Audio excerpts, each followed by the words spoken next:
Hello friends, welcome back to my YouTube channel the beauty rays.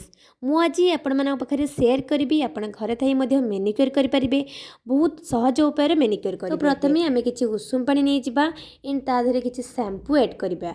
मु add कर clinic plus shampoo, आपण कौन shampoo भी add करेंगे। तो शैम्पू पर मुझे लेमन जूस एड करी 3 ରୁ 4 ड्रप एवं मु ता सहित किछि लुण एड करी 1 ଚାମଚର एवं ताकू मुझे भलसे गोलाई देवी। एंड आपण मानक ऑप्शनल रे रोची बेकिंग सोडा, आपण चाहिए बेकिंग सोडा ऐड कर पारिबे एंड न कले भी चलिबो। तो फ्रेंड्स, आपण माने मो हातर सिचुएशन तो देखि पारुथबे केते खराब हे छि, काहे कि ना मो 2 ରୁ 3 मंथ हेलानी मेनिक्योर करिनी। एबे मोर मो हाथ को 10 मिनिट्स पई बुड़े की रखिबी। 10 मिनिट्स एबे हे जाई छि, तो मो एबे मो हाथ को काढी आनेबी एंड मु एको नॉर्मल वाटर रे धोई देबी। तो मुझे गोटे ब्रश आनेबी एंड ब्रश साहाय्य मोर हाथ को मुझे भलसे सफा करदेवी एंड सफा भलसे करार अच्छी बहुत भलसे। तो यार बेनिफिट्स होची आम ब्लड सर्कुलेशन को इनक्रीज कर, आम स्किन को स्मूथ कर एंड आमको इन्फेक्शन ठार आमको दूरे की रखिबो। हाँ फ्रेंड्स, आपण मानकु 1 मंथ थरे तो यह निश्चित आवश्यक अच्छी।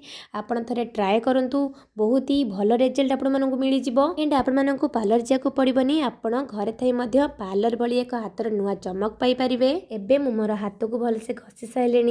एबे मु मोर नेल्स को भलसे घसबी, कारण नेल्स को घसिले नेल्स बूस्ट हम। आम नेल्स को ग्रो करने ये तो बहुत ही साहाय्य करिबो। तो देखंतु मु भलसे घसी नेली। कटर माध्यम रे मु नेल को साइज करि नेबी। देखंतु मु नेल को साइज करूची एबे।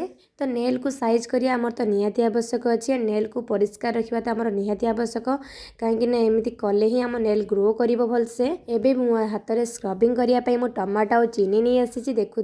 टमाटो चीनी तो मुझे भलसे मोर हाथ को भलसे स्क्रब करी। यही स्क्रबिंग रे तो आमर बहुत ही सारा बेनिफिट्स अच्छी।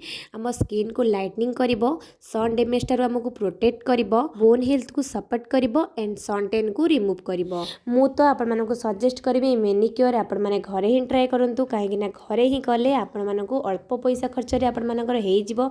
आपनको तो बेसी पैसा खर्च करते पड़िबोनी। तो सेति पई मु सजेस्ट करूची आपण घरे ही करंतु। एको देखंतु मु तो एबे भलसे स्क्रबिंग करि नउची, किंतु आपण मानको गोटे कथा मन रखिया पई पड़िबो। आपण स्क्रबिंग 30 मिनिट 50 मिनिट्स एमिति के स्क्रबिंग करंतिनी, कारण हमर बहुत सेंसिटिव स्किन अच्छी। तो बहुत ही खराब इफेक्ट पकेबो। आपण मानको ओनली 5 मिनिट्स स्क्रबिंग करियार अच्छी। तो देखंतु मु केते भलसे स्क्रबिंग करूची, कारण स्क्रबिंग टा हमर निहाती आवश्यक अच्छी। आपण माने बहुत ही मार्केट जाउथबे, कुआड भी जाउथबे, तो आपण मानको हाथ रे तो डस्ट निश्चित पडुथबो। तो स्क्रबिंग आम पई तो निहाती आवश्यक। मु तो आपण मानको सजेस्ट करिबी आपण माने घरे को निश्चित ट्राए करंतु। मु आपण मानकर जम्मा भी बेसी टाइम नेबिनी, कारण मु वीडियो रे 3 ରୁ 4 मिनिट भितर आपण माननको मु कहिची रिजल्ट देखैची।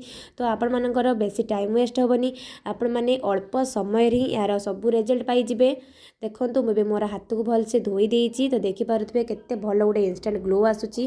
तो यादरे मु नेल पॉलिश लगे देबी। देखंतु बे नेल पॉलिश मु सजेस्ट कली, काहेकि ना नेल पॉलिश टा हम हाथ को बहुत ही सुंदर करि देबो। तो मु नेल पॉलिश लगे देली।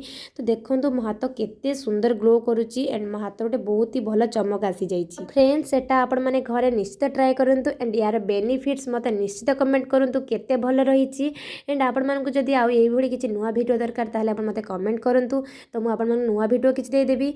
फाइनली देखंतु मो हाथ केते ग्लो करूची। जदी आपण मानकु आज मोर वीडियो टी भल लागितबो ताले लाइक शेयर सब्सक्राइब करि देबे। Bye bye.